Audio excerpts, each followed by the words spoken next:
مولاي صل وسلم دائما أبدا على حبيبك خير الخلق كلهم مولاي صل وسلم دائما أبدا السلام عليكم ورحمة الله وبركاته. إن الحمد لله نحمده ونصلي على رسوله الكريم. Amma ba'd. My dear brothers and sisters, we gather here tonight in the last of our lectures at the closing part of this beautiful convention to look at and to think about the most important thing that is there before us, which is what is the legacy that we want to leave behind. My thanks to the sister for the beautiful story of Khansa radiallahu anha and her 4 sons. A thing that I remind myself and you is that the reason why you and I are Muslims and we are sitting here in this world is because there was not one Khansa radiallahu anha, there were many like that. The Sahaba and the Sahabiyat dedicated their lives to Islam. They invested in Islam. And Allah subhanahu wa ta'ala put barakah in their work. In order to get great results, it is important that we invest what is required. And that is what the Sahaba Ridwanullahi alayhim ajmain did to a level of excellence. And Allah subhanahu wa ta'ala in Surah At-Tawbah promised those who follow in their steps the same Jannah and the same rewards that He gave to them. And therefore we ask Allah subhanahu wa ta'ala to enable us to follow the Sahaba of Rasulullah sallallahu alayhi wasallam to a level of ihsan, inshaAllah. The topic of my lecture is bringing up a Muslim child. And I want to begin with asking you a question and saying that, is there a difference in how a Muslim child should be brought up? Why should we say bringing up a Muslim child? Why don't we just say bringing up a child? Is it true that a child is a child is a child? Or is a Muslim child something special and something which is not like any other child? I want you to reflect on this question and think about it.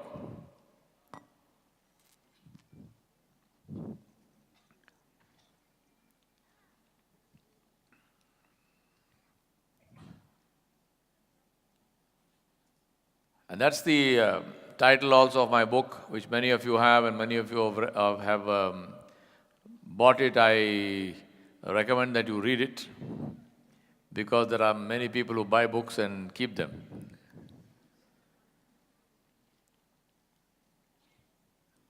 I want to begin with a quote which is, bringing up children is a contact sport and can't be outsourced. You cannot give up your duties as a parent, as a father or a mother to some third party, to the teacher, to the ustad, to the imam, to maids and servants and governesses to bring up your children. It doesn't work. All those roles are important, and a teacher has a role and an imam has a role and so on, but they do not substitute for the role of the parent. It's very important to remember one very critical thing in today's world, where many people advise us and they say to the parents, be a friend to a child. You must have heard this many times. Be a friend to your child. Be your child's best friend. My recommendation to you is, be a parent to the child. A child has many friends, but will have only 2 parents. And in some cases, only 1 parent. So be a parent to the child. There's a difference between being a friend and being a parent. Yes, you are friendly in terms of approachable, in terms of full of compassion and full of love and affection for the children. but be a parent first and foremost. Because your role as a parent cannot be substituted by being a friend, cannot be outsourced to somebody else. Let me ask you this question. How many kids do you have? Anybody? 1, 2, 3, 4, 10, 15, 20, 24, how many? Anybody? Quickly, numbers. 3? 3 kids? Anybody got more than 4 kids? 5 kids? Somebody saying 0. That somebody knows the next question is going to come. Huh? Kids are the offspring of goats. Now, how many kids do you have?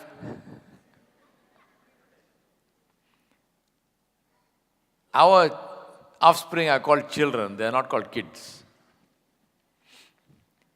And there's a reason. I'm not just playing with words. Words are important because words influence attitudes and attitudes influence behavior. And that's the reason why language is very important. Today we have children who are badly brought up because we are bringing up kids. We are not bringing up children. So we treat the child like it is a young goat. We ensure that he gets fed. We ensure that he has shelter. We ensure that he has or she has clothes. And we think that our job is over. I feed my goat, I ensure my goat is not hungry, I ensure my goat has a nice place to sleep, I ensure that my goat has enough clothes to wear, and khalas, my job is over. And that is why my child behaves like a goat. Doesn't behave like a child. No akhlak, no manners, no compassion, no adab. Because I never thought of any of that. I thought that the only thing I'm required to do is to ensure that my child is enough food, my child has enough clothes, my child has enough toys, enough gadgets, and that's my job is over. I want you to reflect. This is not a comment. I'm not trying to target the women, but seriously ask yourself, just reflect on the normal conversation that happens when some women get together, mothers get together. I don't know about what happens in Malaysia, but in my country, when mothers get together, the conversation is invariably one thing, which is, what does my child eat? It's only that, food with the children. My son likes this very much, and no, I will eat only what I cook, and my son will not eat anything which anybody else cooks. And that's why when your son gets married, you got trouble from day one. Because he doesn't like his wife's cooking, and he compares it to your cooking, and then there is problem with all of that. Constant focus only on food. And that is why we have so much of obesity in children today, in the Muslim world. We have children who are obese, we have children who you are priming for heart disease later on in their life. May Allah protect you and your children. So I suggest to you and I recommend to you that you take your job, you take your role as a parent seriously, because the child has only 2 parents. Requirements of upbringing for kids and for children are completely different. So question is, are you ready? Yes or no?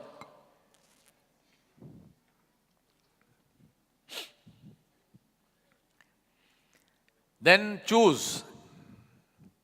Choose success or failure for your children, because you will write their script. Parents write the script, the destiny of their children. It's up to you to choose what you want. Now you might say, well, which parent will choose failure? I agree. A parent does not choose failure consciously, but you choose failure unconsciously. Because when you bring up children with attitudes which lead to failure, when you do not stop them from attitudes that lead to failure, you are in effect writing their script for failure.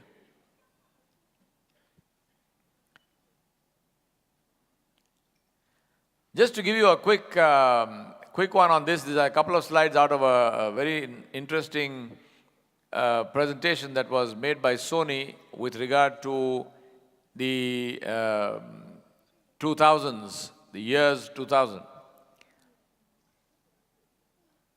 And one of them says that the top 10 jobs, the top 10 in-demand jobs in 2010 did not even exist in 2004.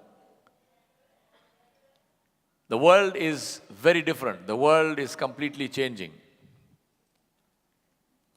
And that is why your challenge as a parent is to solve problems that we don't even know as problems yet. Because the reality is that today's great idea can become tomorrow's problem. So how do you foresee a problem even before it becomes a problem? And how do you program your children, how do you train your children to solve those problems? Because that is the kind of world that they are going to inherit. To give you an example of something which was considered to be one of the greatest ideas that ever happened to mankind, which today is one of the biggest problems, is plastics. I still remember a time when we did not have a plastic bottle. All bottles were made of glass. And when the first plastic bottles came out, we thought this is a brilliant invention, fantastic. Plastic glasses, plastic plates, it doesn't break, it doesn't crack, looks like glass but doesn't behave like glass. We thought this is absolutely fantastic. And plastic bags, oh, beautiful. Bags before that were all made of cloth. But you know and I know the kind of havoc that plastics have played to the environment that we live in, completely poisoning the groundwater, poisoning the atmosphere when they are burnt, poisoning the soil. But it was one of the most brilliant ideas of its time. Question therefore to you and me is, what are the ideas that are now emerging, which are now with us, which can prove to be absolute disaster going forward? And those are the kinds of things that you have to be able to foresee and show your children how to deal with. How will you do that? There was a time when I was growing up when there was very little change in the world. My grandfather's world, my great-grandfather's world, my father's world, and my world at that time when I was a child, there was very little difference. So I could actually look at the life of my great-grandfather, I could look at the life of my grandfather, I could look at the life of my father. If my father was advising me, he could just say that, do this, it works. How do I know it works? Because it worked for me when I was your age. But you know today, that if I try to tell my nephew here, Anik, what to do, and I say when I was 14 years old, this is what I used to do and it will work for you, you know what? Doesn't work for him.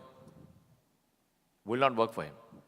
Because he as a 14-year-old, he as a 13-year-old, as a 12-year-old, as a 15, 16-year-old, is exposed to a world which is completely and totally different from the kind of world that I grew up in when I was 13 or 14. And I'm actually in the process of writing a book about that world in which I grew up. And when the book is ready, you can read it. Very different world. And in many ways, a very, very beautiful world.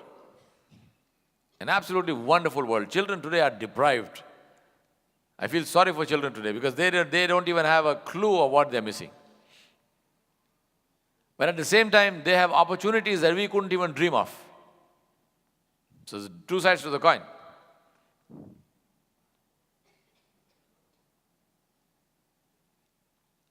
Our biggest need, therefore, in this situation is imagination.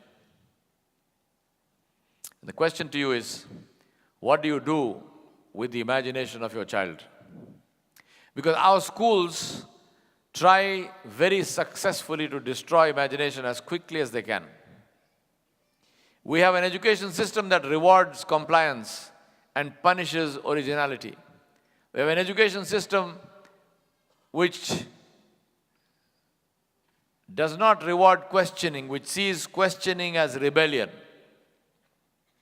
We have an education system which demands that children keep their mouths shut. They just listen to what is told to them, they accept it and they go and do it. That's it. And if they ask a question, then we get upset. How can you ask this question? If a child comes and says, how do I know that there is Allah? We say, how can you ask a question like that? What's wrong with you? But if the question is there in the mind of the child, it's not going to go away by you shouting at the child. So if you don't know how to answer that question, you cannot threaten the child into going away because you don't have the answer. Imagination, creativity, originality. We have an education system which destroys all of this. And very sad to say, it does it quite successfully.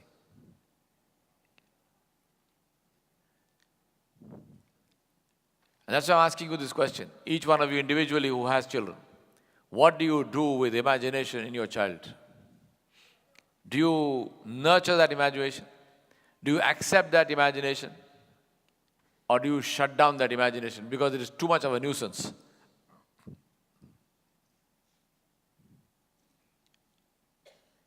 Let me give you some statistics. The American average of reading is 11 books a year. The average for the entire Middle East is half a page a year. And that's why I say that the Christians are Ahlul Kitab. And we are the Ahl of Nis Safa. We are the people of half a page. We are not people of the book. The Jews and the Christians are people of the book. At least they got one book. But my question, take Google for example. The Sheikh with the biggest number of murids. In Google, in the year 2012, there were 100 billion searches every month. In 2006, this number was 2.7 billion. From 2.7 billion to 100 billion in 6 years. Why are people asking so many questions? Because they can get answers. When people know that they can get answers, they ask questions. My question is, to whom were these questions addressed before Google? BG.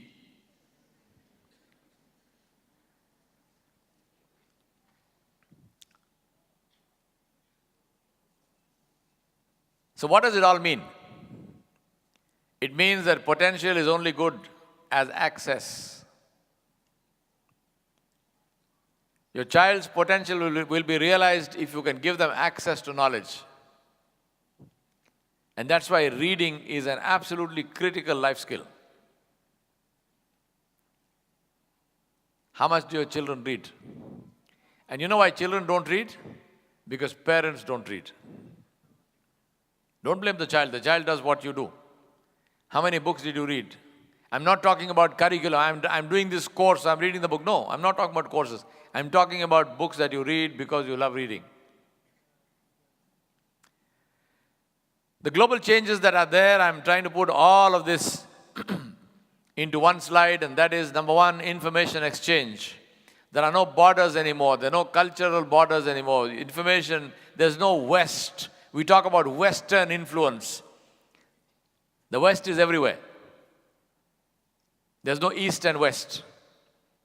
One globe. Technology empowers, but technology also threatens, because technology opens the doors to information, and information opens the doors to choices, and when people make choices, things happen. Cultural influence permeates everything. It's not about McDonald's, it's not about Starbucks, it's not about Levi jeans, it's about the ideology behind all of that. I'm not saying it is good or bad, I'm just saying it is there. You decide whether it is good or bad, you decide whether you like it or don't like it, but it is there. You can't ignore it. You can like it, you can not like it, but you cannot ignore it. Lots and lots and lots of new career options. In the olden days, if a woman wanted to stay at home and work, she had a choice. She could make rotis or she could make samosas. Today, if a woman wants to stay and work in the house, she can do anything she wants. She can do atomic research. She can write code to send a rocket into the moon, she can do what she wants. So new career options, which also brings new dilemmas and new questions. The bottom line is, your life history doesn't work for your child. You can no longer say to the child, this is how I was like at your age. That may be something of historical significance. It might be something which has some entertainment value, but it has nothing else other than that. If you only give that data. What has value is if you can extract a lesson from that and say, at your age, this is what I was like, therefore, this is the lesson that you can apply in your time, then it has value. Life history as a story has no value. And that's why your challenge as parents is to prepare your children for a world that you know nothing about. A world of the future that you can predict. But as you know, we are not alimul ghaib. Our predictions are open to lots of mistakes. But then guess what? You signed up for this role when you had a child. And as I said, maybe you were not even aware that you were signing up for this role. But now that you are aware, sign up consciously.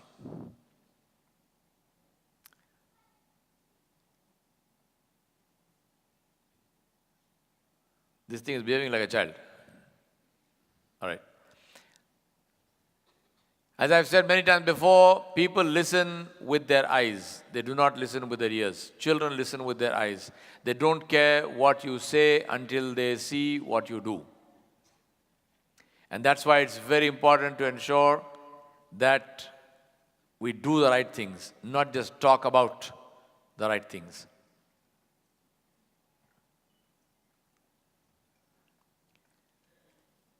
I asked the same question to you yesterday, but different people today, so let me ask this question.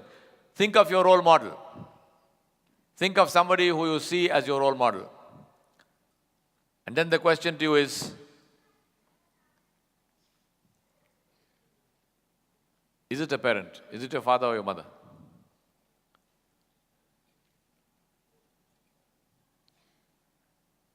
And if your children were here, would they be thinking of you if I asked them the same question?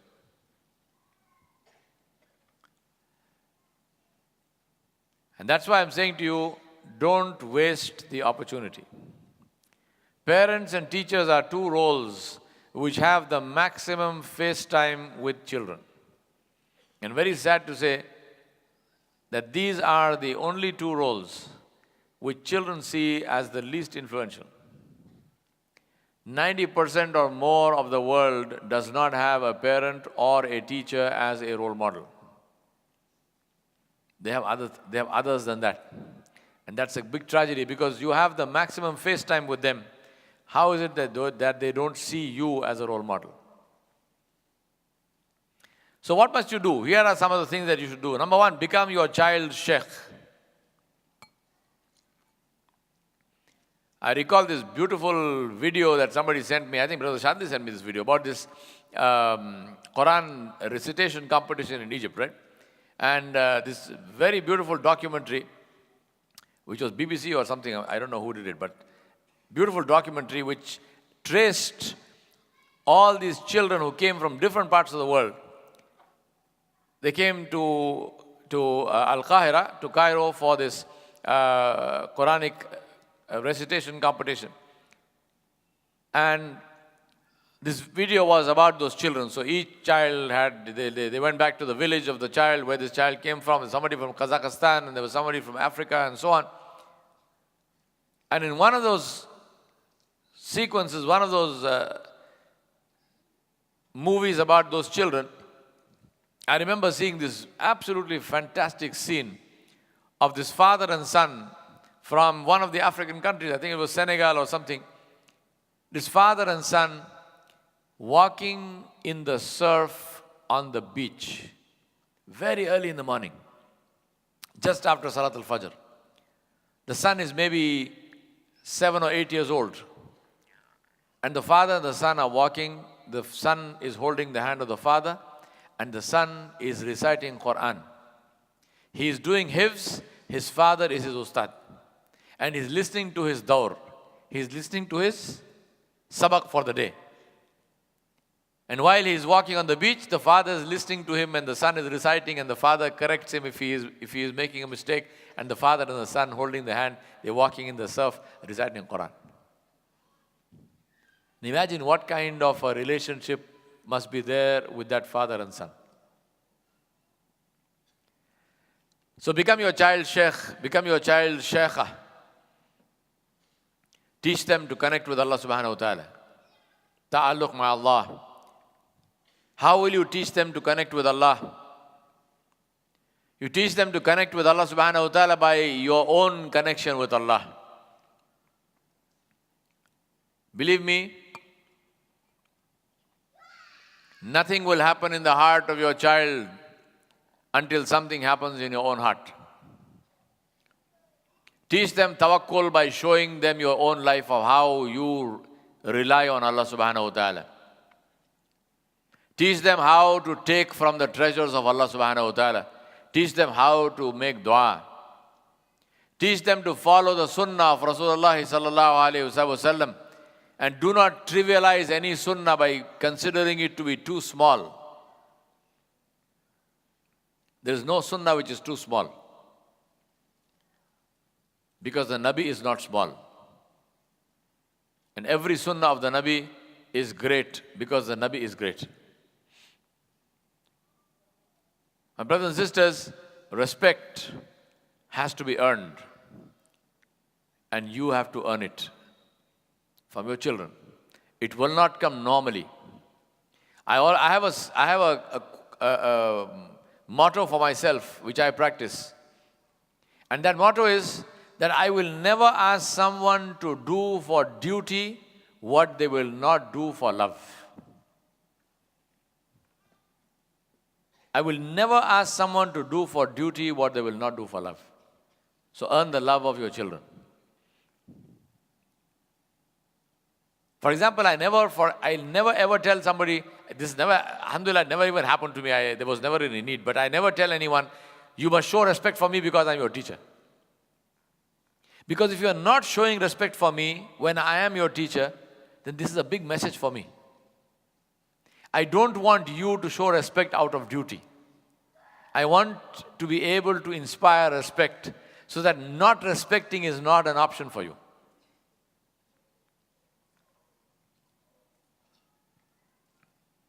Teach your children to ask only Allah, because He is the only one who likes those who ask.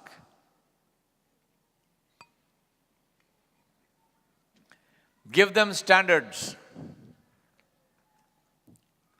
I always tell parents, encourage your children to bring their friends home to your house.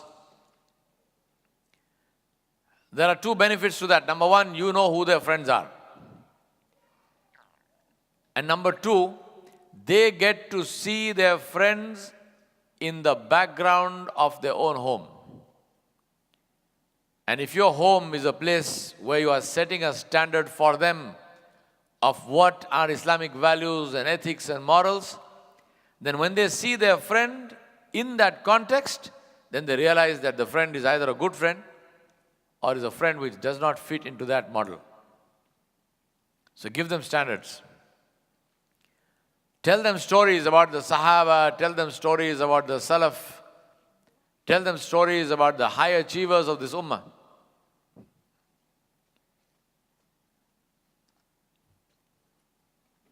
Because those are the stories that are inspirational. Those are the stories that they will remember long after you are gone. And then walk that story, live that story, demonstrate that story. Because you are their living standard. The story is about that value. You are that value.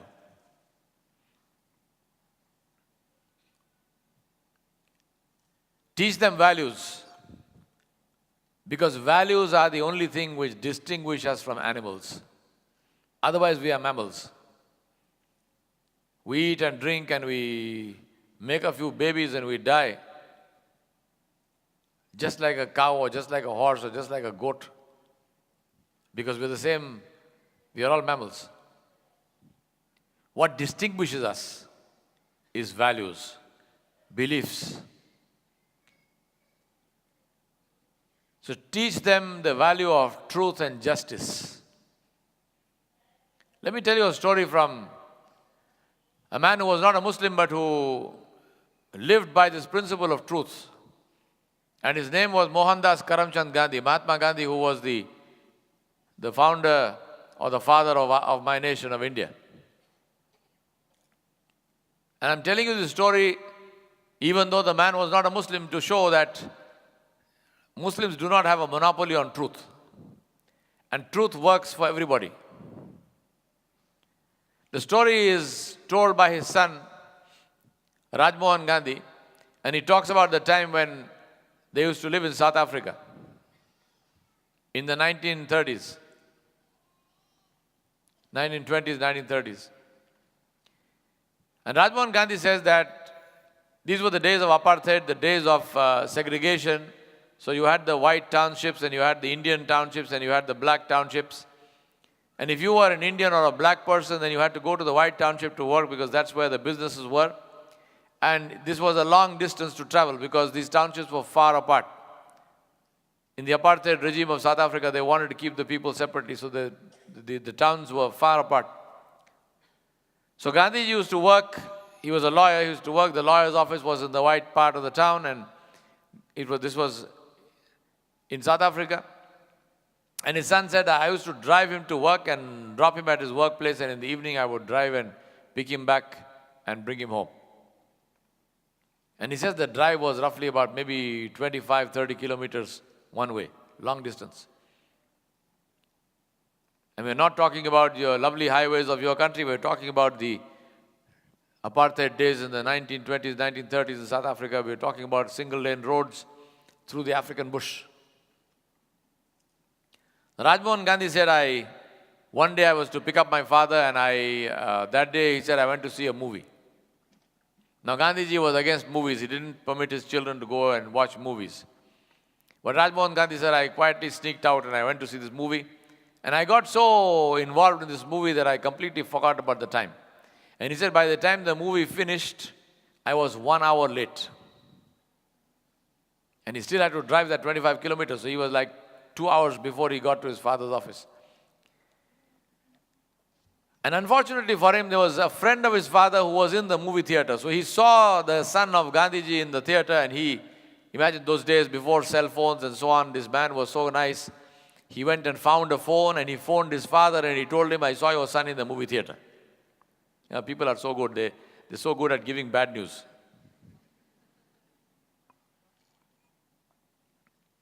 So the son said, when I got to my father asked me, I'm talking about the value of truth.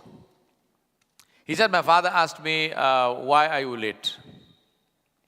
So Rajmohan Gandhi said, I told a lie. He said, I told my father, I am late because I got involved in, the car broke down, so I had to take it to the mechanic to fix the car. He said, my father said to me, but so-and-so phoned me and said that you were in the movie theater. Is that true? So Rajmohan Gandhi said, yes, I got caught. What do I say? Now before I tell you what Gandhiji did, let me ask you this question. What would you do? Here is your son, and we're talking about a grown-up guy. He's driving a car, so he must be at least 18. Here is your son, who you always said, speak the truth. Never tell a lie, no matter what. This is how you brought up your son. And then you find that your son tells you a clear lie and you catch him out because you have proof that he lied. What would you do? Would you punish the son or no?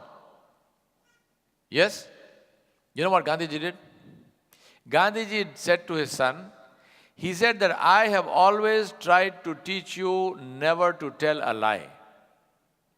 And I have always told you never be afraid of speaking the truth. And he said, but however, today you lied to me. This means that I was not successful in communicating this value to you. I have failed. Therefore, I will punish myself. And he said, today I will walk home. I will not drive in the car with you. And Gandhiji walked 30 kilometers home. Now, Gandhiji was no Iron Man. He was no athlete. It took him all night to walk 30 kilometers home. Rajmohan Gandhi says, I was driving the car behind him with the headlights because there was no lights on the street. He's going through the African bush. My father is walking by himself alone in front of me. The man said that day and today, he said, I have never ever told a lie. That is the power of walking the talk.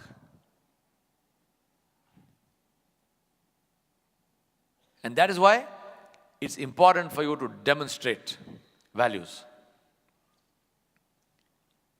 Ensure that you keep this supreme in your mind.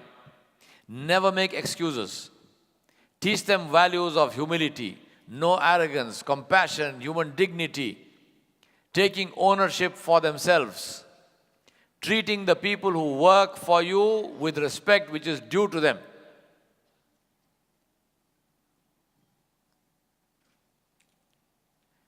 Then teach them to read.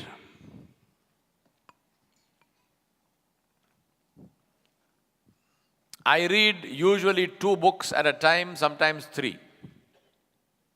And I get a lot of pleasure from being able to keep 3 different plots in my mind simultaneously. And the reason, how did I get that habit? Because my father had that habit. And he taught me to do that. My father would give me a book. And then after I finished reading it, my father would say, so tell me about the book. And initially I would tell him, this is what the author says. My father would say, no, hold on. I know what the author says because I read the book. I want to know, what do you say? What did you learn from the book? Teach children to read.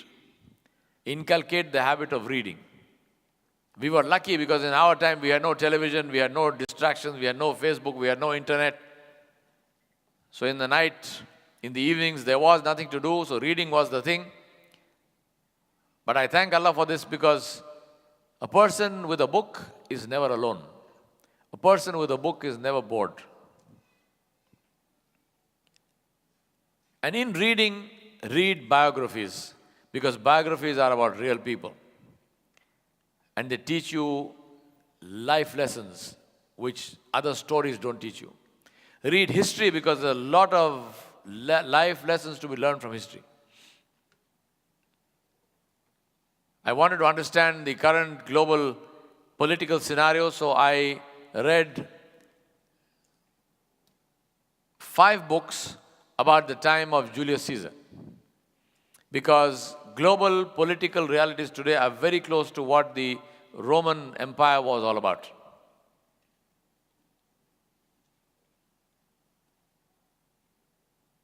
And then, of course, current affairs, teach your children to analyze. Reading gives vocabulary, reading teaches communication, reading gives perspective, reading gives understanding, reading gives wisdom. Teach them to read because reading opens the doors to knowledge and learning. And read everything, not only Islamic books. Read all kinds of books. Not because you want to do those things, but because it gives you a perspective in life. It gives you an understanding of what different people, different cultures, different times, what people used to do and what you do today and what do we learn from that and how do we take it home and what do we do with it. Very important, teach them discipline. Structure life because, we have this thing saying, I'm killing time. You know what? Time will kill you. You cannot kill time. Many times people talk about and they think about, take for example somebody like Imam Bukhari. Imam Bukhari wrote his Sahih Sahih Bukhari when he was 20-something years old. So before that time, he was able to collect all those hadith. He was able to structure that book. He was able to separate those hadiths into what, according to him, were the authentic hadiths of Nabi Sallallahu Alaihi Wasallam. And he was able to write this book. How did he do all of that? And we are talking about traveling long distances, not by plane, but by walking. Huge distances to get one hadith. How did he do that? Structuring of time, very important. Keep some time aside for reflection, for introspection, and be absolutely brutally frank with yourself. You cannot fool the world, you can only fool yourself. And remember that competition is on quality alone. The world doesn't care, and I'm talking about the business world, I'm talking about any kind of activity that you are in. The world doesn't care what you look like, it doesn't care what your race is, it doesn't care what your color is, it doesn't care what your religion is. All that they care is, do you deliver quality or not? And that's why I said, decide which pain you want to bear. Because we must all suffer from one of two things: the pain of discipline or the pain of regret.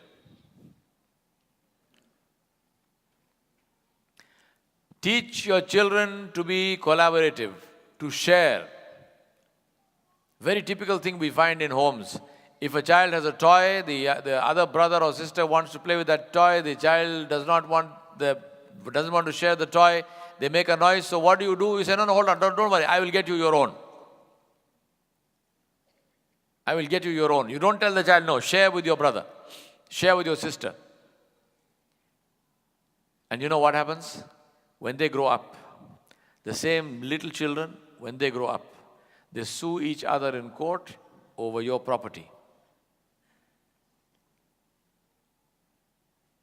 In business consulting, I specialize in family businesses. And one of the unpleasant tasks that I have is trying to reconcile and bring about understanding between fighting brothers and sisters in families. Where does it begin?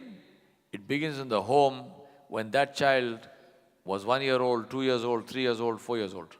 Because you never taught them to share. You taught them to compete. So teach them generosity, teach them charity. If you give them pocket money, ask them, how much did you spend in the path of Allah? Did you give charity today? Doesn't matter if your child is young. Start early. Teach them that contribution and not consumption is the only thing which counts. Teach them collaboration, because nobody can succeed alone. No matter how talented you are, you need people if you want to succeed.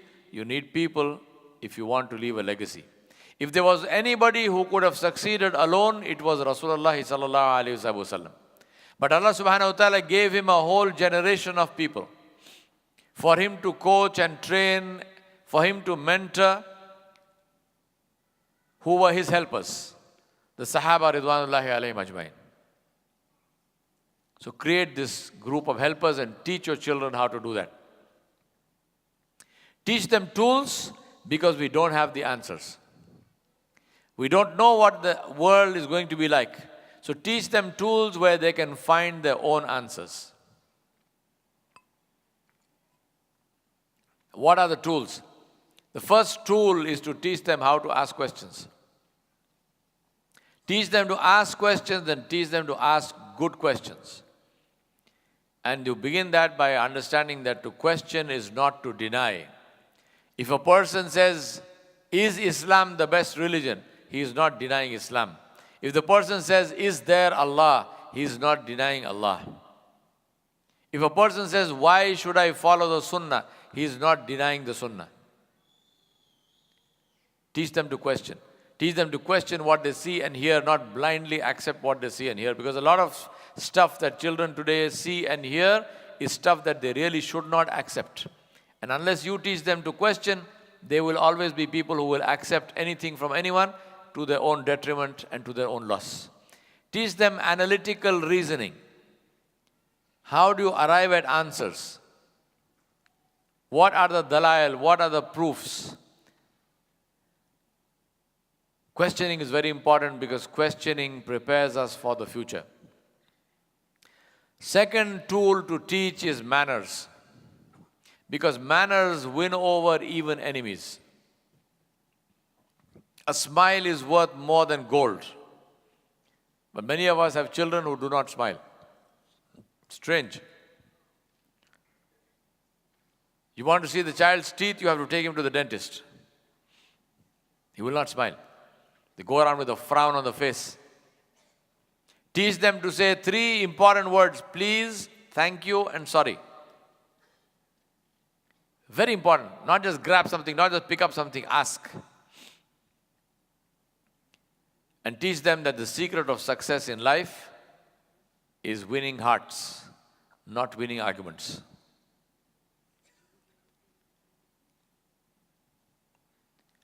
Teach them to manage money, not to spend money. Teach them that possessions add cost, not value. You are not judged by the kind of car you drive or the kind of watch you wear or the kind of home you live in or the kind of... No. That's not an indicator of anything. Teach them to manage money. When you give them pocket money, teach them how to create a budget. Teach them to invest. Teach them how to invest to get a return on that investment, and teach them charity. Teach them that money does not add value, but what you do with it can add value. It's not how much money you have, but what you do with that money.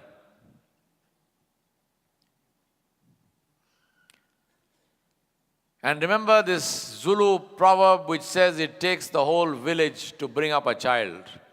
And therefore, the question to you is, who is in your village? Leverage the village elders. If one of the elders in your community, in the masjid, in the school, if they correct your child, go and thank them. Don't go and fight with them. Go and thank them. He said, Jazakumullahu khairan, thank you very much for being interested enough in my child to correct my child. Don't quarrel with them. My brothers and sisters, create opportunities for children to be in the company of adults who are worthy of respect.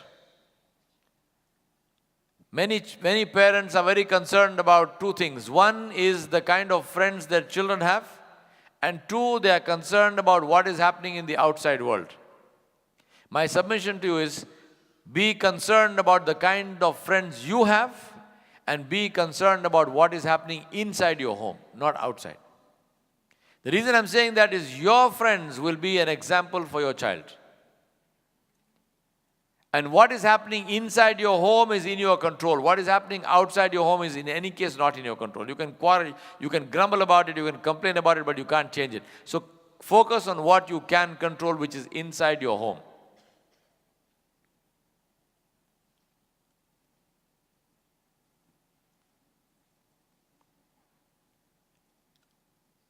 Teach them the meaning of the word HNI, high net worth individual. Teach them that high net worth is a function of character, not of money. Islam changed the definition of a high net worth individual from Abu Lahab to Abu Bakr radiallahu anhu. In the world of today, which is very much like the world of Nabi sallallahu alaihi wasallam, a high net worth individual is somebody who has money. Teach children that people of knowledge have more value. People of good character have more value. People of good manners have more value. Tell your child, give your child the advice that the mother of Imam Malik gave to Imam Malik when Imam Malik was a little boy and she was sending him to Masjid al-Nabawi to teach, to study under Rabi'atul Rai, rahmatullahi alayh. His mother, the mother of Imam Malik, who was a single parent, She advised Imam Malik. And she said to him, take from the akhlaq of Rabi' before you take from his knowledge.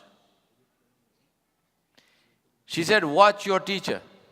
Learn from your teacher's akhlaq before you learn from his knowledge. Take from the akhlaq of Rabi'atul Rai before you take from his knowledge.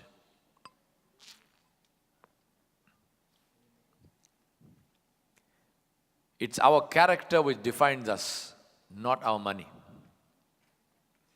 There are people in the world who are very wealthy, and many of them are wealthy through all kinds of illegal means. Don't focus on monetary wealth. Focus on the wealth of character, on the wealth of manners, on the wealth of knowledge, on the wealth of connection with Allah subhanahu wa ta'ala.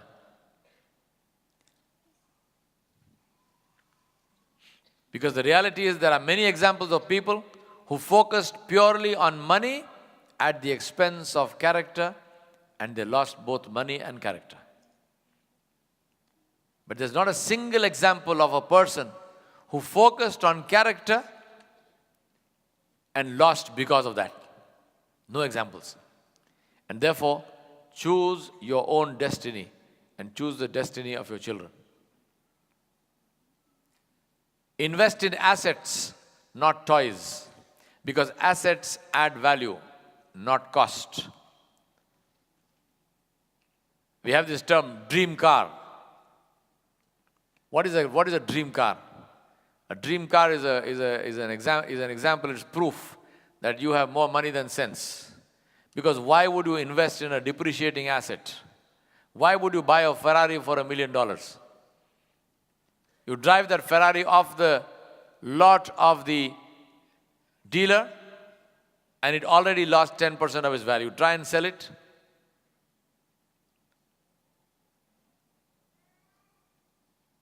They say there is a saying about men.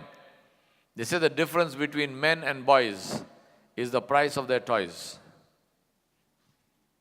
So when they are little boys, they buy dinky cars. When they are older men, they buy Ferraris. Mental level, same. Body has grown, mind is still the same. Don't do that. Invest in assets. Invest in things which add value. Focus on attitude because we become our attitude.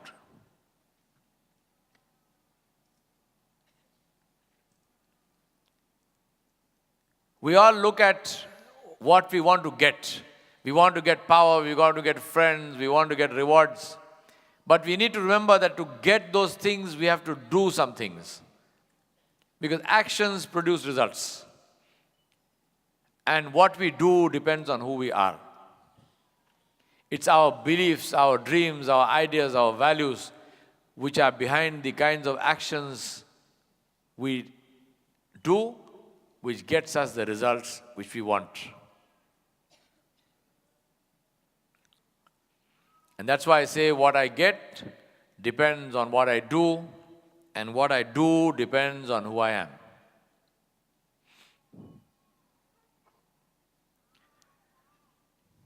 My brothers and sisters, be the inspiration for your child. Give them memories. Give them memories. I've mentioned this so many times in so many lectures. My memory of my father is the sound of the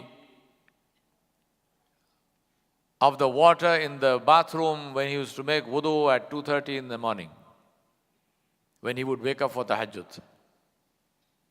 And then I would hear him praying and reciting Quran. And then when it was time for subh, time for fajr, he would come and wake us up. Give your children memories.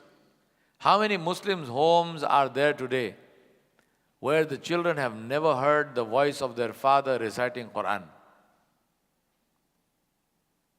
How many Muslim homes are there today where the children have never heard the voice of their mother reciting Quran? Never. In some cases, their mother and father have died and gone. And you have no memory of them reciting the kalam of Allah. Don't do that to your children. May Allah forgive your parents if they did that to you, but don't do that to your children. Give them memories. Ask yourself, how do I want to be remembered? If my child thinks of me, what do I want my child to think? And you know why that is important?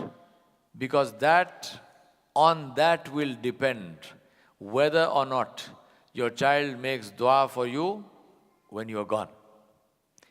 Your child will make dua for you if you remind that child of Allah subhanahu wa ta'ala. And if your child could only remember you and think of you in terms of the stock value or in terms of which TV program you used to watch or in terms of which game you went to, believe me, the child is not going to be making dua for you when you are in your qabr, when you need that dua. So give them memories. Ask yourself, what memories am I giving my child? If your child is in a dilemma where he or she is thinking, should I speak the truth here or not? What memory is there in the mind of your child about you and what you did? If your child is in a difficult situation in life, when they think of you as the mother or the father, what memory have you given them? Give them memories. That is your legacy. Your real legacy is the memories that you give to your children, not material. My brothers and sisters, remember that a lamp doesn't light a room by doing anything to the room. A lamp lights a room simply by being itself, by fulfilling its own purpose in life. So be a lamp that lights the lives of your children by being true to yourself.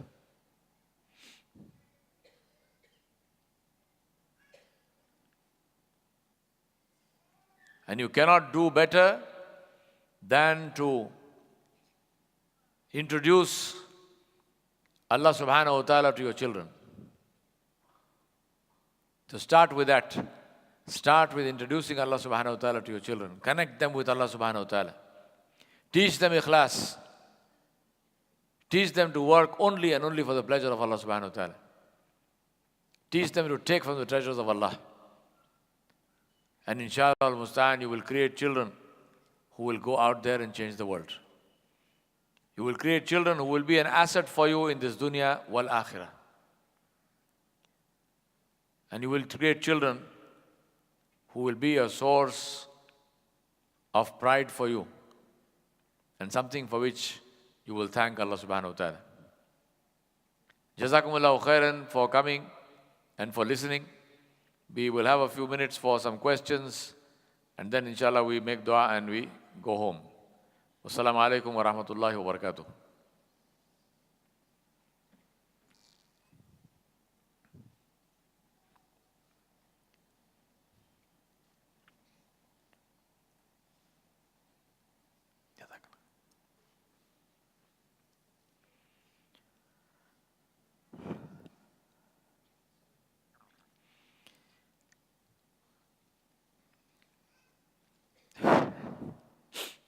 This is a nice question.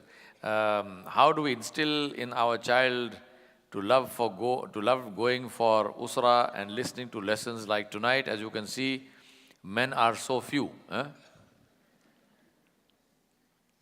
We only see the humans in the men here, but I can see other men also here.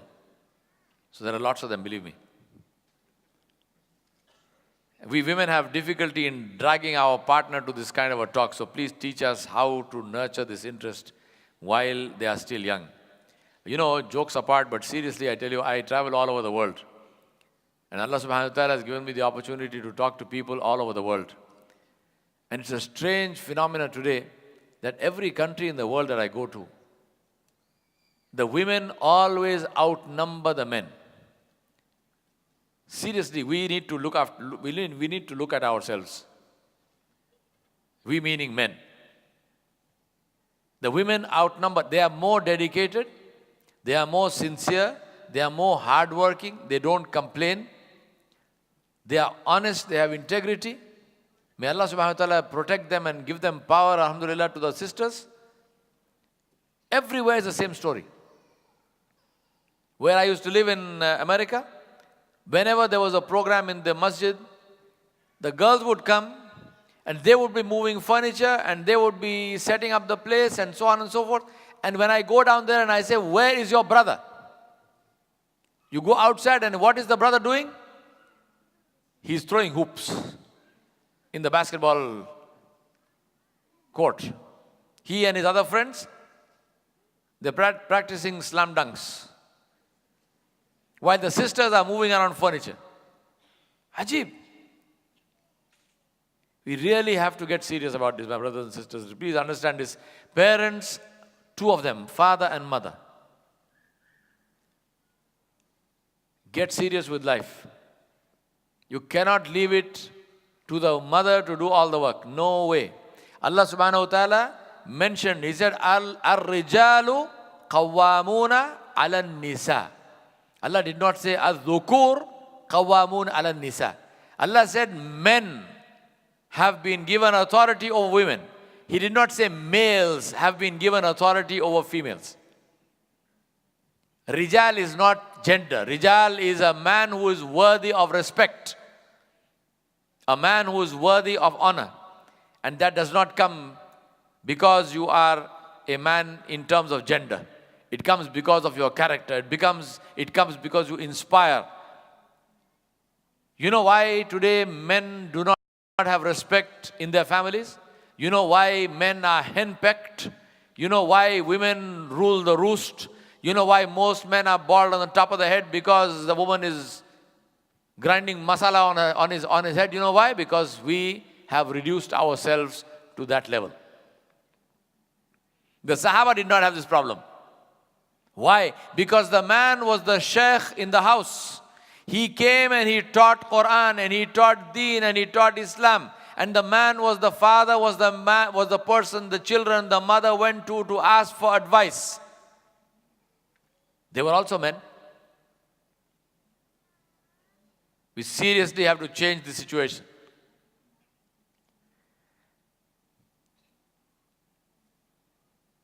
The sisters, another question, I have only one son who went to Islamic secondary school. Now he's in the university, he sleeps late and wake up late. How to make him a good Muslim? Sleep and wake up early. Buy him an alarm clock.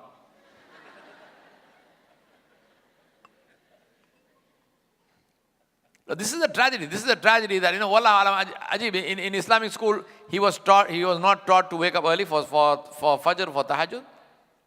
What kind of Islamic school is that? But that is the reality of many, many places. Sit with them, talk to them, reason with them, help them understand that one day they will die, they will go into their qabr, and what will come with them is the kalam of Allah. I got a lot of questions on my Twitter today, thanks to my lecture yesterday when somebody asked me the question about ikhlas and so on. So I mentioned to you about the issue of not taking money to teach Quran and so on. And somebody asked me a question, they said, why should someone not take money to teach Quran when they can take money to teach maths and science? I said, because your math book and your science book will not be an intercessor for you on the day of judgment. Because your math and science book is not the kalam of Allah. So take money for that, but don't take money for the Quran. And that's the point I'm saying, that Islamic schools must inculcate Islamic values. So sit and talk to the child, explain to them. And if he's in university, he's not a child anymore, so explain to him. And I have found in my experience, I think a vast majority of those who come to me are young people. In our masjid at home in Hyderabad, elsewhere I go, it's vast majority young people. And I find them very reasonable. I mean, there's nothing wrong with them. Even the ones who are, so-called bad ones, they're not bad ones. Nobody bothered with them. So sit down, talk to them, explain to them. And inshallah, and then stand in the night and make dua, because your dua is the most powerful thing for those children. Because the dua of the parent, there is nothing which bars it from Allah subhanahu wa ta'ala. So make dua for them.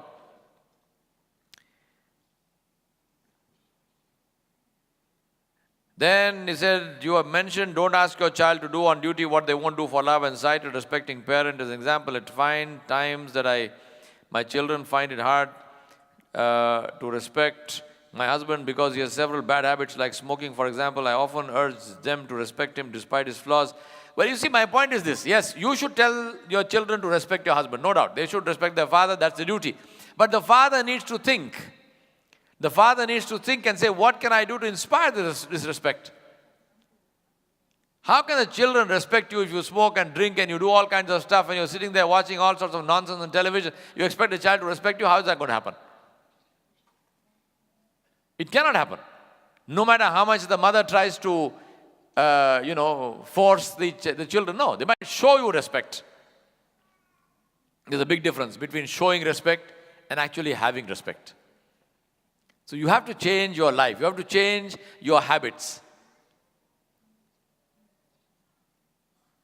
If you have bad habits, give them up for your own dignity. Do not shame yourself in front of your own children. Is it okay to spank our children for their disobedience? Yes, you should spank them every Thursday afternoon 3 times.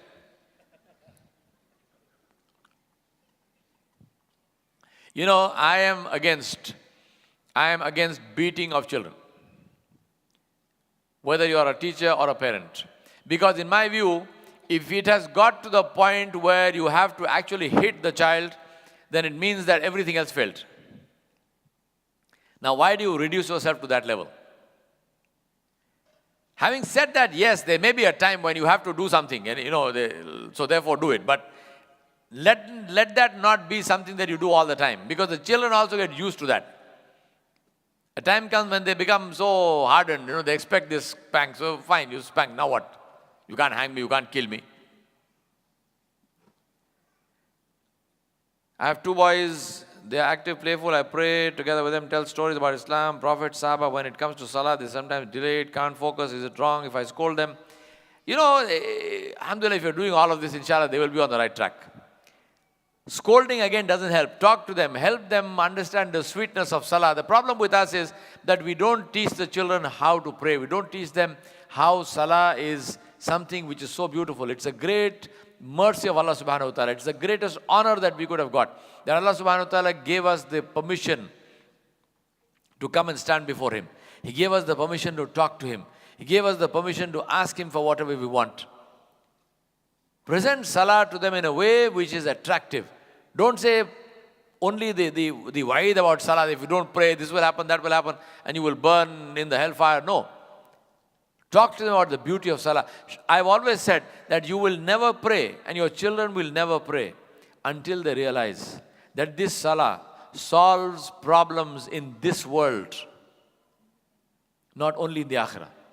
You will pray when you realize that this Salah solves your problems in this life.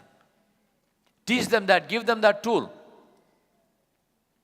I was in America once, and we were going in Jamaat, and this brother was taking us from one masjid to another masjid, and his little son, who was 4 years old or 5 years old, he was with us in the car. And this little boy, he tapped his father on the shoulder and he said, Daddy, I asked Allah 40 times. So I said to him, what did he ask Allah 40 times for? His father said, we have taught him, my wife and I, that ask only Allah. So everything, if he wants a chocolate and he comes to his mother and says, can I have a chocolate? The mother says, ask Allah. If Allah wants you to have the chocolate, He will put it in my heart to give you the chocolate. Right? And this is right from the beginning, from the time he is a little kid, 1 year old, go ask Allah. You want chocolate? Go ask Allah. I want to go to see my friend, go ask Allah. So he said, the child now, he puts his little sujada, he puts his little musalla, he stands up, makes 2 rakah salah, and he's asking Allah, Yalla, please chocolate, Yalla, chocolate, Yalla, chocolate. So he said, this friend of mine said to me that he said this little boy, he wanted to go and visit a friend of his who lives near the masjid that I am taking you to. So he asked me in the morning, he said, can I go with you to my friend's house? So he said, you can get in the car, but you ask Allah, if Allah puts it in my heart, I drop you there. Otherwise, I take you there, bring you back. So he said, now he's telling me, I asked Allah 40 times. So he said, no, Allah put in my heart, now I'm going to drop you, don't worry. Teach them, teach them. Teach them the value of salah. Let salah not be a burden that they have to somehow finish. Complete the salah, dump and go away. No. You know, somebody asked the servant of Ibn Abbas, Abdullah ibn Abbas radiallahu anhu, somebody asked his servant, they said, tell us about the life of Ibn Abbas. And the servant said, Ibn Abbas, as you know, was a businessman. So the servant says about Abdullah ibn Abbas radiallahu anhu, he said he prays one salah and he waits for the next salah. And between the two, he recites Quran. He says he waits from one salah for the next salah, and between the two, he recites Quran.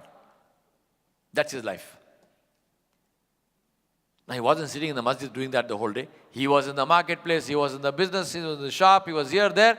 But the whole time, when he has to talk something, he talks, which is important. Other than that, recites Quran. And he waits for the salah. What is the meaning of waiting for? What is the meaning of waiting for? Do you wait for something which is a burden, which is unpleasant, which is a problem? Or do you wait something which is beautiful? I'm waiting for this. Which one do you wait for? Something you enjoy, right? Nabi Sallallahu Alaihi Wasallam used to say to Bilal radiallahu anhu, Ya Bilal, call the adhan. Qurratul ayn. Call the adhan for the coolness of my eyes. Salah, my brothers and sisters, is the most beautiful thing in the world. Teach your children this. Teach your children this. Usaid bin Hudayr radiallahu anhu one day came to Rasulullah sallallahu alaihi wasallam. Usaid bin Hudayr was one of the most beautiful reciters of the Quran. He came to Nabi sallallahu alaihi wasallam one day at the time of Salatul Fajr and he said, Ya Rasulullah, strange thing happened today. He said, I was praying tahajjud and I was in the camp and my horse was tied near me and my little son was sleeping down there. And he said, I was praying tahajjud, and it was Friday. He said, I was reciting Suratul Kahf. And I saw a cloud that descended and there were lights in this cloud.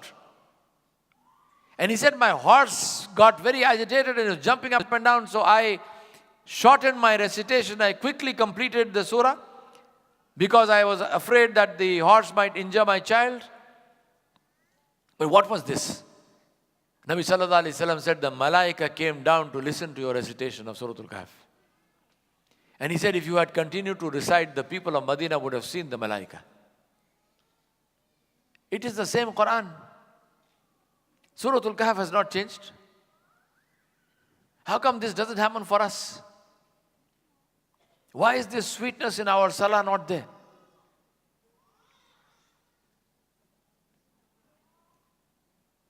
Ammar ibn Yasir and his Ansari brother, they were both guarding a camp in one of the saraya of Rasulullah sallallahu alaihi wasallam. And the enemy came from behind, and the Ammar bin Yasir and his brother, they made a pact, and they said that half the night you sleep and I will guard, and the other half of the night I will sleep and you guard. And it was Ammar ibn Yasir's turn to sleep, and his Ansari brother was standing in salah. He was supposed to be awake, so he said, well, if I'm awake, I do salah. So he was standing in salah reciting Quran. The enemy came from behind and he shot an arrow. The arrow hit the man. He continued to recite. He shot another arrow. The arrow again hit the man. Whenever I tell this story, I tell people, take out a pin and prick your finger now. Feel the pain. Arrow hit the man is easy to say. It's easier for you to listen to that. What is the meaning of arrow hit the man? When the enemy shot the third arrow, he completed his recitation and he went into ruku and sujud and he woke up Ammar ibn Yasir. Ammar ibn Yasir said, for God's sake, why didn't you wake me up earlier? Why didn't you wake me up earlier? He said, because I wanted to complete the recitation. I didn't want to interrupt the kalam of Allah. This is salah. Salah solves our problems.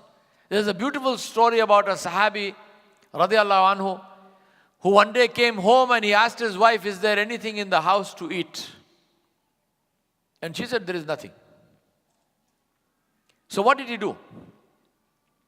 He went to the masjid and he prayed 2 rakat of salah.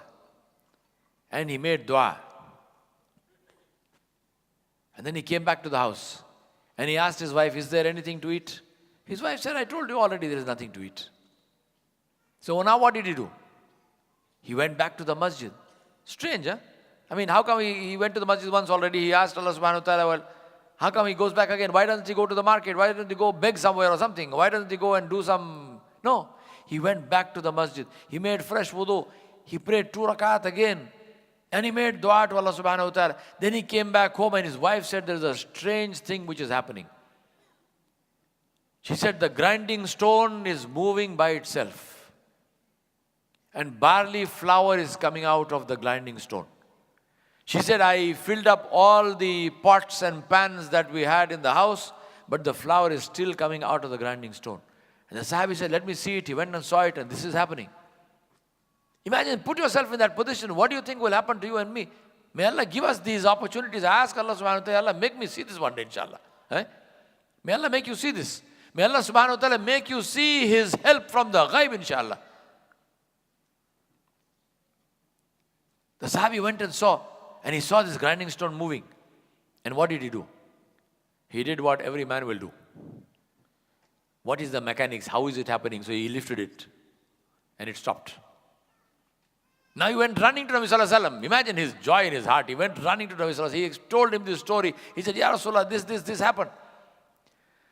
Rasulullah Sallallahu Alaihi Wasallam said, if you had not touched that grinding stone, Allah Subhanahu Wa Ta'ala would have caused it to grind until the day of judgment and flour would have come out. This is salah. This is the power of salah. Now, brothers and sisters, how do you get your son to pray? Teach him the value of salah. Teach him in this way. Not by fighting, not by scolding, by teaching them what it is.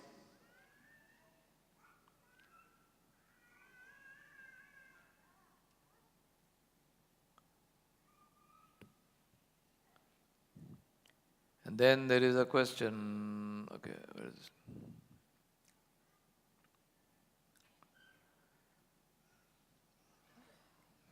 Subhanallah, Ajib, huh? I don't even know if I want to read this question.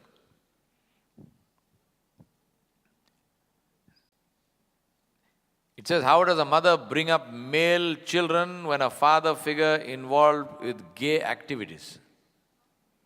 Inna lillahi wa inna ilayhi rajiun. At least don't call it gay activities. Call it by its correct name, which is homosexual activities.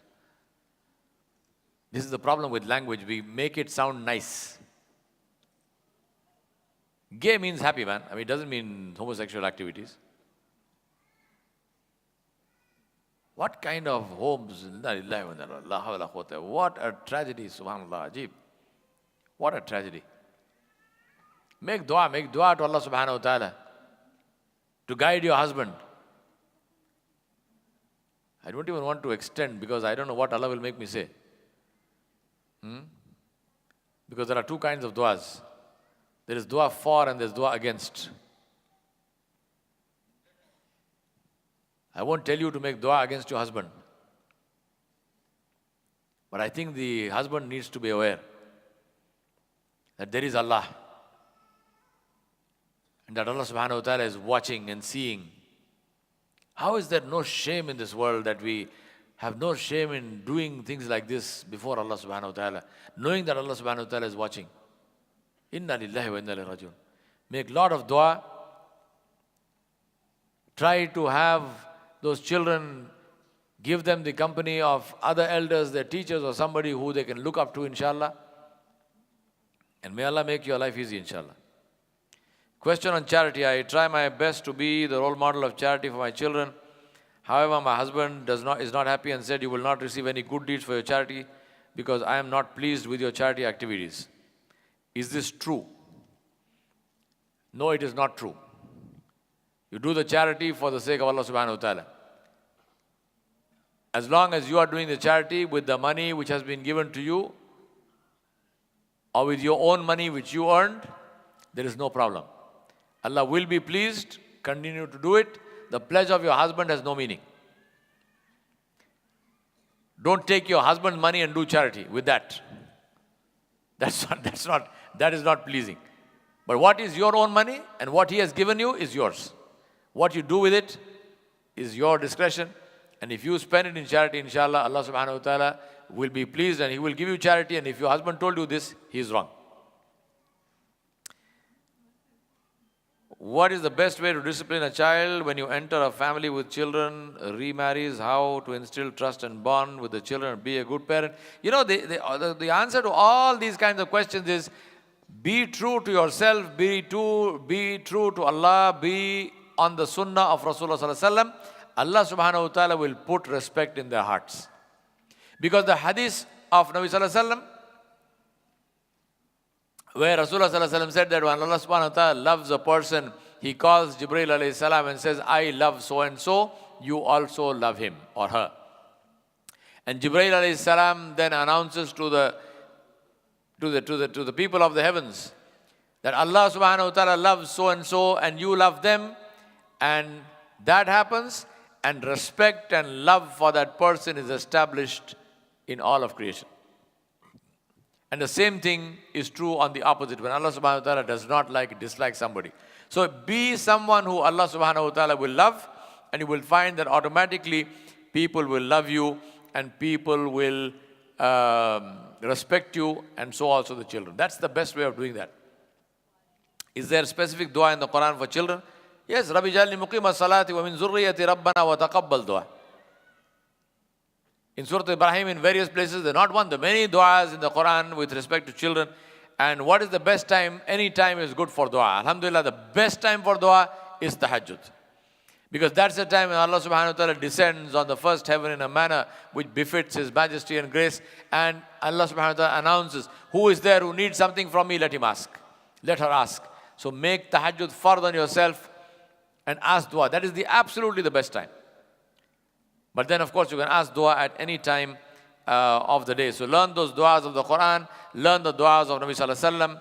How to answer our children's question if we parents do not know the answer? Well, you don't have to answer every question yourself. There are teachers, there are asatiza, there are shuyukh and various people. You find out the answer. If you don't know the answer, find out the answer. Do the research for the answer. You will know the answer. As a child, what can we do to guide our parent back to his path? As a child, what you can do to guide your parent back is to make dua for your parents. It is not your role to give hidayat to your parents. It's not your role as a child to direct your parents. So don't even try. It doesn't work. Most of the time, they won't listen to you. Be the best that you can be. And I have seen entire households changing because one girl or one boy went on the right track. But does it happen overnight? No. Does it happen in a week? No. Does it happen in a month? No. But does it happen over time? Yes. So be the best that you can be and make a lot of dua. Allah subhanahu wa ta'ala, inshallah, will accept that dua because the dua of the parents is the best for the children and the dua of the children is the best for the parents. And the last question, Assalamu alaikum assalam, with the sisters hoping for organizations like iMuslim to educate and encourage men to fulfill their responsibilities for this ummah. Inshallah, we ask Allah subhanahu wa ta'ala to make this possible for you. We ask Allah subhanahu wa ta'ala to guide you and to guide people like iMuslim and so on who are doing all this work, and we ask Allah subhanahu wa ta'ala to be pleased with you. Let us make dua. Allahumma salli ala Sayyidina Muhammadin wa ala ali Muhammad kama sallaita ala Ibrahim wa ala ali Ibrahim innaka Hamidun Majid. Allahumma barik ala Muhammadin wa ala ali Muhammad kama barakta ala Ibrahim wa ala ali Ibrahim innaka Hamidun Majid. ربنا ظلمنا أنفسنا وإن لم تغفر لنا وترحمنا لنكونن من الخاسرين ربنا آتنا في الدنيا حسنة وفي الآخرة حسنة وقنا عذاب النار اللهم اهدنا فيمن هديت وعافنا فيمن عافيت وتولنا فيمن توليت وبارك لنا فيما أعطيت وقنا واصرف عنا شر ما قضيت فإنك تقضي ولا يقضى عليك فإنه لا يضل من واليت ولا يعز من عاديت تبارك ربنا وتعاليت نستغفرك اللهم ونتوب إليك.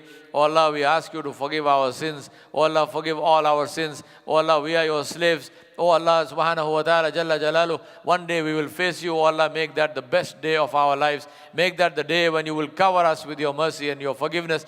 Oh Allah, just as you have covered us with your mercy and your forgiveness, and your cover is the cover that people see when they look at us, they cannot see our faults because you hid our faults, you covered our faults. Oh Allah, do not expose our faults. Oh Allah, do not expose our faults on the day of judgment. Oh Allah, on the day of judgment also cover our faults. Oh Allah, cover us with your mercy and your grace on the day of judgment like you covered us in this world. Oh Allah, whatever we do wrong, oh Allah, you are the forgiver. Ya Allah, we come to you with sins because that's all we have. Oh Allah, cover us with your forgiveness because that's what you have. Oh Allah, forgive us and cover us with your mercy. Ya Rabbal Alameen, Ya Kareem, Ya Arhamar Rahimin. You created parents to guide their children, but today the world is full of parents who cannot even guide themselves. Oh Allah, strengthen those parents, convert them, change their hearts, fill their hearts with your nur and your khashya, fill their hearts with love for you and your Nabi Muhammad sallallahu alaihi wasallam. Oh Allah, make those parents the best examples for their children and make those children obedient and respectful to those parents. Oh Allah, open the hearts of the children with love for their parents and open the hearts of the parents with love for their children. Let the parents not do anything which is misguiding for the child, and let the child not do anything which is hurting for the parents. Ya Rabbal Alameen, Ya Kareem, Ya Arhamar Rahimin. You created us to be examples for the whole world. Ya Allah, make us examples for the whole world. Ya Allah, strengthen us. Give us the knowledge, give us the courage to stand on our feet with you at our backs. Ya Allah, give us the courage to stand on your feet with the strength that you have given us. Ya Rabbal Alameen, Ya Kareem, Ya Arhamar Rahimin. Fill our hearts with the love of your kalam. Fill our hearts with the love of your kalam. Fill our hearts with the love to read your kalam, to recite your kalam, to listen to your kalam, to understand your kalam, and to live our lives according to your kalam. Ya Allah, fill our hearts with the love of your Prophet Muhammad sallallahu alaihi wasallam. Fill our hearts with the love for his sunnah. Fill our hearts with the love for his sunnah so that we can practice his sunnah in our lives. Oh Allah, strengthen us and give us the courage to live this life as Muslims and make us the examples for the rest of the world to follow. Oh Allah, help us to win the hearts of the world, because the hearts of the world are in your hands. The hearts of all mankind are in your hands. Ya Allah, help us to win their hearts so that people will be drawn towards Islam, not because of what we say, but because of what we do. Oh Allah, make life easy for the Muslims. Oh Allah, help the Muslims. Oh Allah, help all these people like iMuslim and other organizations who are working to bring your word to all the people. Oh Allah, support them and help them in every way. Oh Allah, clean their hearts, accept their ikhlas, make their ikhlas pure, that they work only and only to please you. Ya Allah, cover their faults. Oh Allah, fill the hearts of the people with love for them and for love for their work, and help the people to support them. Ya Rabbal Alameen, we ask you for your protection. Ya Allah, we ask you for your protection. Ya Allah, you are the Rabbul Mustad'afeen. You are the Rabbul Masakeen. You are the Rabb of the people who are weak. You are the Rabb of the people who are Masakeen and Miskeen. Oh Allah, help the Muslims in the world. Oh Allah, help the Muslims, especially in Syria, especially in Egypt, especially in Yemen, especially in Palestine, especially in every place where they are being oppressed, where they are being killed. Oh Allah, our children are being killed. When a child dies, it's the child of all of us. Oh Allah, our children are being killed. Oh Allah, our women, our mothers and sisters are being dishonored. Oh Allah, our men are being slaughtered. Oh Allah, our youngs are being killed. Ya Allah, save them. Ya Allah, give them strength. Oh Allah, help the mujahideen wherever they are fighting in your path. Help them with sources that they cannot see. Help them with forces they cannot see. Help them from the malaika, the armies of the malaika, because you are the Malikul Junudul Samawati wal Ard. You are the Malik and the creator of the Junudul Malaika. Oh Allah, send down the malaika like you used to send them down to help the Sahaba, Ridwanullahi alayhim ajmain. Oh Allah, protect them from their enemies. Oh Allah, blind their enemies. Oh Allah, shake the earth from under the feet of their enemies. Oh Allah, send down your azab on their enemies. Oh Allah, destroy their enemies and give them shikast and make them vanquished. And oh Allah, give the mujahideen nasran aziza. Ya zal jalali wal ikram. Allahumma ansur mujahideen kama ansarta sahabatu Rasulullah sallallahu alayhi wasallam. Allahumma ansurhum nasran aziza. Allahumma ansurhum nasran aziza. Allahumma ansurhum nasran aziza. Ya zal jalali wal ikram. Ya arhamar rahimin. Ya akramal akramin. Oh Allah, protect this country, protect this beautiful country, protect this country and this people of this country. Make them examples for the countries of the world. Ya Allah, save save them from all kinds of fitan. Ya Allah, this country, you have blessed this country in so many ways. Oh Allah, never take away this blessing. Ya Allah, help them to earn this blessing and to spread this blessing all over the world.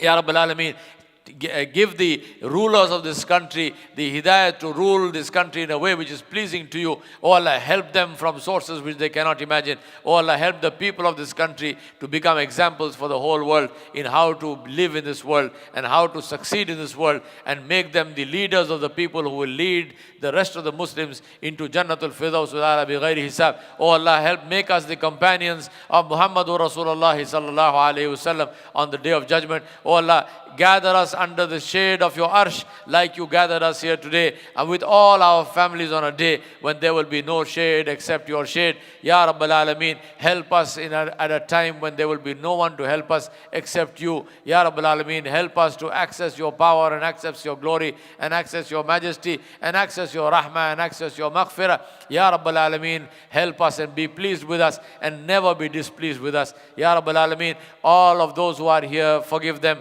All of those who are here who are ill and in their families, anybody who is ill, Ya Allah, give them shifa and kamila wal ajila. Ya Allah, I don't care what kind of disease they have. Every disease has a cure and you know the cure. Ya Allah, you are the shafi. Ya Allah subhanahu wa ta'ala, Ya Allah, cure all their diseases. Take away their pain. Ya Allah, anyone who is here who has debt, Ya Allah, you settle their debts for them, because there is no end to your treasures. Ya Rabbal Alameen, there is no end to your treasures. You settle their debts for them. Ya Allah, whoever is in any kind of difficulties, solve their difficulties for them, because there is nothing which is difficult for you, because you are Fatirus Samawati wal Ard, you are Badi'us Samawati wal Ard, you are Khaliqus Samawati wal Ard, you are Malikus Samawati wal Ard, you are Raziqus Samawati wal Ard. Allahumma arzuqna, Allahumma arzuqna ya zal jalali wal ikram, ya hayyul ladhi la yamut, al insu wal jinnu yamutun. Ya Allah, one day we will die and we will stand before you. Oh Allah, make that the best day of our lives. Oh Allah, call us and forgive us and enter us into Jannah. Ya Allah, today in this world, you gave us izzah, you gave us muhabba, you gave us the love of people, you gave us the izzat in the eyes of the people, you gave us wealth, you gave us strength, you gave us health. None of this we deserved. None of this we deserved. You gave us because you wanted to give us. You gave us because you are Ghafurur Rahim. You gave us because you are Razaqudul Quwwatil Mateen. You gave us because you are Rahmanur Rahim fi dunya wal akhirah. Oh Allah, when we come before you on the day of judgment, we will not deserve your rahmah. We will not deserve your maghfirah, but give it to us because this has been your sunnah with us. Give it to us even though we don't deserve it, because only you can give the one who does not deserve. Only you can give the one, because you are Rahmanur Rahim fi dunya wal akhirah. Oh Allah, have rahmah on us because you are Rahman. Have rahmah on us because you are a Rahman, and we bear witness that there is no one worthy of worship except you. La ilaha illa ant, ya ilaha illa ant. Ya Allah, forgive our sins, because la yaghfiru dhunuba illa ant, ya zal jalali wal ikram. Ask whatever we have asked you, give us whatever we have asked you, and then give us more, because you give us bighairi hisab, because your giving has no counting. Oh Allah, give us what we have asked, and then give us from yourself. Give us more. Give us in keeping with your majesty and grace. Oh Allah, accept these people in your path. Oh Allah, accept their work. Ya Rabbal Alameen, they did their best. They did what they can do. But you are the one. Give them in keeping with your majesty and grace, not in keeping with what they did. Oh Allah, support them and help them and protect them in ways which they cannot even imagine. Ya Rabbal Alameen, you make us to do dua. You make us to ask you. Ya Rabbal Alameen, give us what we have asked and give us more. Give us what is in keeping with your majesty and grace. We ask you, Ya Rabbal Alameen, to forgive all of us. We ask you to give us, and we ask you to be pleased with us and never to be displeased with us. Wa sallallahu ala nabiyil kareem wa ala alihi wa sahbihi ajmain bi rahmatika ya arhamar rahimin walhamdulillahi rabbil alameen. Assalamu alaikum wa rahmatullahi wa barakatuh.